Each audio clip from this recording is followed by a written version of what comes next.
जालना जिल्ह्यात घरफोडी आणि चोरी करणाऱ्या सराईत आरोपीला पोलिसांनी अटक करत तब्बल 5 घरफोडी आणि चोरीचे गुन्हे उघड केले आहेत. जालना जिल्ह्यात वाढत्या घरफोडीच्या घटनांवर आळा घालण्यासाठी पोलीस अधीक्षक श्री अजयकुमार बन्सल यांच्या मार्गदर्शनाखाली स्थानिक गुन्हे शाखेने मोठी कारवाई केली आहे.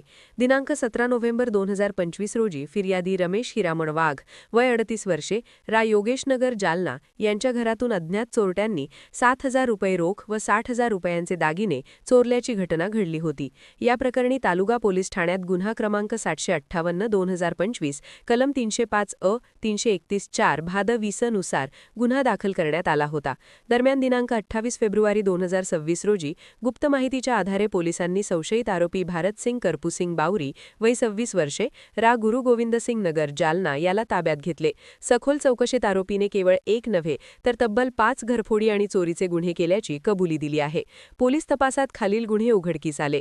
तालुका पोलीस ठाणे जालना, गुन्हा क्रमांक 388/2025, तालुका पोलीस ठाणे जालना, गुन्हा क्रमांक 449/2025, तालुका पोलीस ठाणे जालना, गुन्हा क्रमांक 617/2025, सदर बाजार पोलीस ठाणे जालना, गुन्हा क्रमांक 810/2025. या आरोपीकडून 6,000 रुपये रोख रक्कम व 25,000 रुपये किमतीचे चांदीचे दागिने जप्त करण्यात आले आहेत. सदरची कारवाई पोलीस अधीक्षक श्री अजयकुमार बन्सल, अपर पोलीस अधीक्षक श्री आयुष नोपाली, उपविभागीय पोलीस अधिकारी श्री अनंत कुलकर्णी यांच्या मार्गदर्शनाखाली स्थानिक गुन्हे शाखेचे पोलीस निरीक्षक श्री पंकज जाधव व त्यांच्या पथकाने यशस्वीरित्या पार पाडली. जालना पोलिसांच्या या धडक कारवाईमुळे घरफोडी करणाऱ्या गुन्हेगारांमध्ये खळबळ उडाली आहे. अशाच ताज्या आणि विश्वासार्ह बातम्यांसाठी पाहत रहा स्टार सह्याद्री न्यूज. धन्यवाद.